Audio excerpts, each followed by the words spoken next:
В прошлом году мы открыли Федерацию национальных видов спорта. Цель этой федерации – это возрождение национальных видов спорта. Вот сегодня мы пригласили сюда президента Федерации борьбы на лошадях из Татарстана. Для нашего народа это вид спорта, который развивался много лет назад. В ханские времена воины, которые, безусловно, должны были быть всадниками, когда вступали в ближний бой, они сабли свои в ножни вставляли и переходили, хватались за пояс. А пояс у каждого всадника – это обязательно атрибут одежды воина. Наша и борьба куреш, кушак куреша с поясом обязательно.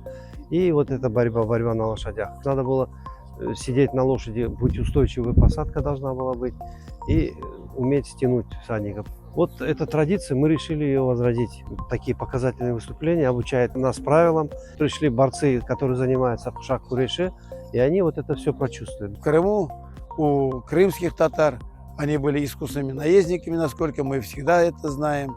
Вот сегодня мы посмотрели, как прекрасно сидят молодые ребята, как у них появляется желание бороться, показать себя. Народы, которые связаны вековыми нитями именно с лошадью, у них это всегда было, они просыпаются в крови, это возрождение своих традиций.